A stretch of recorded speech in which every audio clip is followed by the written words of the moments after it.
Hello నమస్తే, నేను journalist Srinivas. ఈరోజు న్యూస్ అనాలిసిస్లో దిశ పేపర్లో వచ్చిన వార్తలను చూద్దాం.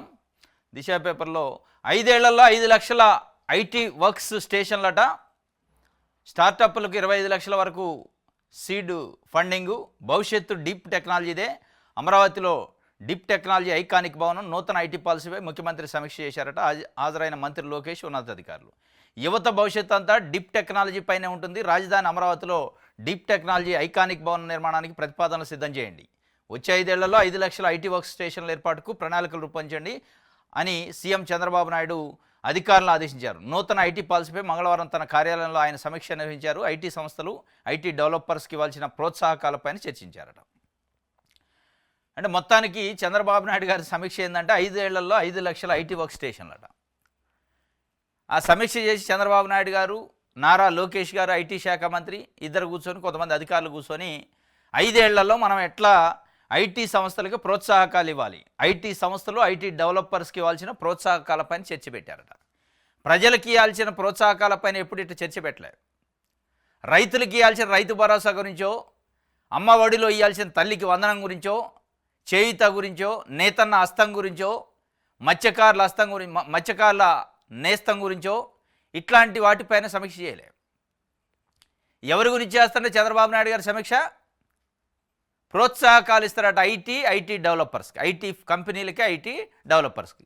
అంటే సూటు బూటు వేసుకున్న వాళ్ళకి ప్రోత్సాహకాలు ఎట్లా ఇవ్వాలి ప్రభుత్వం నుంచి, వాళ్ళకి భూములు ఎట్లా ఇవ్వాలి, వాళ్ళకి నీళ్ళు ఎట్లా ఇవ్వాలి, కరెంట్ ఎట్లా ఇవ్వాలి, రోడ్లు ఎట్లా ఇవ్వాలి, మౌలిక వస్తువులు ప్రభుత్వం డబ్బులతోని, ప్రజల డబ్బులతోని వాళ్ళకి ఎట్లా ఏర్పాటు చేయాలి అనే విషయాలపైన చర్చించి దానికి ఒక ముద్దు పేరు ఏం పెడతారంటే ఐటీ కంపెనీలు వస్తే ఉద్యోగాలు వస్తాయి. ఎవరికి ఉద్యోగాలు వస్తాయి? ఐటీ కంపెనీలు ఉద్యోగాలు ఎవరు చేస్తారు? ఏ వర్గాలు ఇవాళ ఐటీ ఉద్యోగాలు చేసే పరిస్థితి? రాష్ట్రంలో ఉన్న 5 కోట్ల మంది ఆంధ్రప్రదేశ్ ప్రజల్లో ఎంతమంది ఐటీ ఉద్యోగాలు చేస్తారు? ఎంతమంది ఐటీ కోర్సులు చేశారు? ఏ వర్గాల కోసం మీరు ఆలోచిస్తున్నారు? అట్టడుగు వర్గాలు, రెక్కాడితే డొక్కాడినోళ్ళు, అసలు చదువు అంటే ఏందో, స్కూల్ అంటే ఏందో, కాలేజీ అంటే ఏందో తెలవని కుటుంబాలు ఇవాళ ఉన్నాయి. వాళ్ళ గురించి మీరు ఆలోచించాలి. వాళ్ళకి ఏం ప్రోత్సాహకాలు ఇవ్వాలి, వాళ్ళని బడిలోకి ఎట్లా తీసుకురావాలి, వాళ్ళని కాలేజీలోకి ఎట్లా తీసుకురావాలి, వాళ్ళకి చదువు ఎట్లా చెప్పించాలి, అది చూడాలి. అది వదిలిపెట్టి ఐటీ కంపెనీలకు ప్రోత్సాహకాలు, ఐటీ డెవలపర్స్కి ప్రోత్సాహకాలు, అందులో ఉద్యోగాలు, ఇది ఒక సెక్షన్ ఆఫ్ పీపుల్ కోసం మీరు చేస్తున్నారు.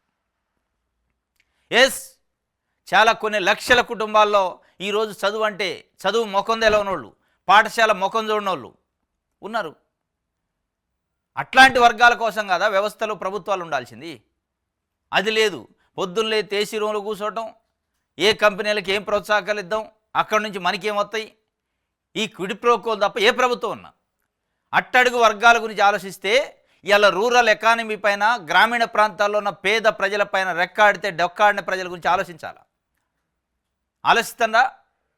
అసలు వాళ్ళ గాలికి వదిలేశారు. దాదాపు 5-6 నెలలుగా వాళ్ళ పరిస్థితి కానీ, వాళ్ళ ఇబ్బందులు కానీ ఆలోచించడం లేడు. వాళ్ళని గాలికి వదిలేసి పూర్తిగా మొత్తం మీడియాని కవర్ చేస్తూ ఇలా సోకాళ్ళు ఏదైతే జర్నలిస్టులు, విలువలతో కూడిన జర్నలిజం అని చెప్పుకునే పత్రికలు, టీవీ ఛానల్ మేనేజ్ చేస్తే అంత అయిపోయింది, అభివృద్ధి జరుగుతుందని ఒక క్రియేషన్ చేస్తారు. అట్టడుగున తొక్కేసలాడుతున్నారు ప్రజలు. అయోమయమైన, గందరగోళమైన పరిస్థితిలో ఉన్నారు. వాళ్ళకి తినడానికి తిండి లేదు, ఉండటానికి గూడు లేదు. అట్లాంటి పరిస్థితుల్లో ఉన్న వాళ్ళకి నేను ఐటీ ఉద్యోగాలు ఇస్తా అంటే ఎవరికి కావాలా ఉద్యోగాలు? ఎవరు చేస్తారా ఉద్యోగాలు?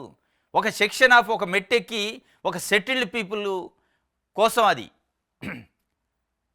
నింపాదిగా సెటిల్ అయి ఉంటారు కదా, బాగా మంచిగా ఉన్న కుటుంబాలలో ఉన్న పిల్లలకు ఉద్యోగాల కోసం మీరు ప్రయత్నం చేస్తారు. కానీ అట్టడుగు వర్గాల వాళ్ళ పిల్లల కోసం చేయట్లే.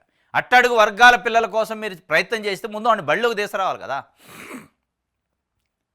అనేక మంది గిరిజనులు, మన్యాల్లో ఉండే, కొండల ప్రాంతాల్లో ఉండే ప్రజలు, గ్రామీణ ప్రాంతాల్లో ఉన్న ప్రజలు ప్యూర్గా ఇలా కూలీ నాలిపైన ఆధారపడి ఉన్నారు. వాళ్ళని తీసుకొచ్చి బళ్ళో కూర్చోబెట్టాలా, వాళ్ళని తీసుకొచ్చి చదివించాలా, వాళ్ళకు ఉద్యోగాలు ఇచ్చే ఏర్పాటు చేయాలా. మళ్ళీ నువ్వు విమానం ఎక్కేటోడికి, కార్లు, బంగ్లాలు ఉన్న వాళ్ళ పిల్లలకి నేను ఐటీ ఉద్యోగాలు ఇప్పిస్తా, వాళ్ళకి ప్రోత్సాహకాలు ఇస్తా అంటే ఎవరికి ఉపయోగం లేదు. సమాజంలో ఈ డివిజన్ స్టార్ట్ అయింది, తారతమ్యాలు స్టార్ట్ అవుతాయి. ఉన్నోడు అవుతుండు, లేనోడు అవుతుండు. ఇది మళ్ళా చంద్రబాబు నాయుడు గారి అధికారంలోకి వచ్చిన దగ్గర నుంచి ఇది స్టార్ట్ అయింది. ఇది ఒక రకంగా సమాజాన్ని విచ్ఛిన్నం చేయటం అంటారు. సమాజంలో భేదాలు సృష్టించడం, డబ్బులు ఉన్నోడు అవుతుండు, డబ్బులు లేనోడు ఇక అసలు లేకుండా అవుతుండు, తిండికి కూడా లేని పరిస్థితి ఏర్పడుతుంది. ఇక వాళ్ళ కోసం మీరు పనిచేస్తారు ఇక. ఇది ఆయన చెప్తుండే 5 ఏళ్లలో 5 లక్షల ఐటీ వర్క్ స్టేషన్లట